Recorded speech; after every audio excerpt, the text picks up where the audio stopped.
Clyde Cessna, a Kansas farm boy in the 1880s, became a consummate handyman and mechanic, which led to a successful early career with automobiles.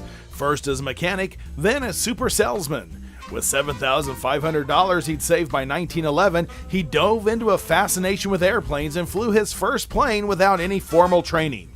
Clyde worked for a month at the short-lived Queens Aeroplane Company in New York City. Clyde learned the craft of plane building and took home a fuselage around which he built a complete working plane. Through crashes and injuries, Cessna mastered the beast and began flying exhibitions profitably, never able to make the $1,000 flights of earlier pioneers. He nevertheless made hundreds of dollars per flight in a day when most folks made about $600 a year.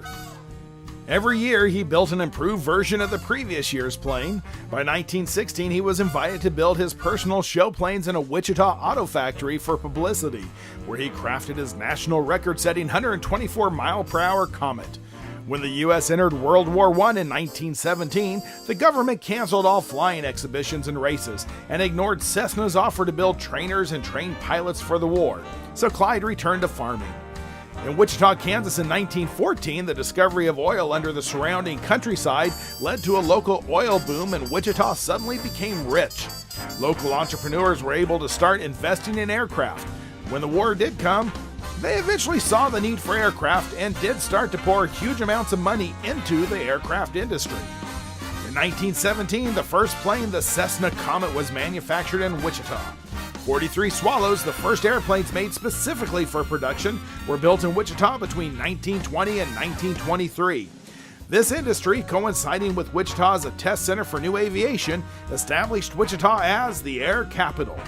Lloyd Stearman and Walter Beech were employees of the Swallow Company, but in 1925 they left Swallow Aircraft and teamed up with Clyde Cessna to form Travel Air, where they started building metal-framed airplanes. Also during this time, Walter Beech brought to Travel Air Olive Ann Miller, a serious young Kansas woman who had just graduated from a local business college. She was a key person who kept the business in order and running with profits. She would eventually marry Walter and be one of the driving forces of Beech Aircraft and known as the First Lady of Aviation. Because of a pressing backlog, Beech dismissed a young Charles Lindbergh's request for an airplane that he wanted to order for a first plane flight from New York to Paris. He never made that mistake again. Due to conflicting designs with how the airplane should be made, Clyde quit in January of 1927 to start Cessna. By 1929, Wichita had over a dozen companies manufacturing airplanes. With the Wichita area now clearly the leading airplane manufacturer center in the United States, outproducing any other aviation manufacturing community on Earth.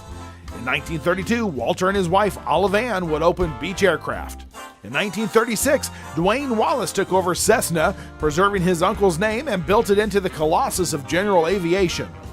1963, assemblies of the first Learjet aircraft began, and the following year the company was renamed the Learjet Corporation. In 1990, Canadian firm Bombardier Aerospace purchased Learjet Corporation.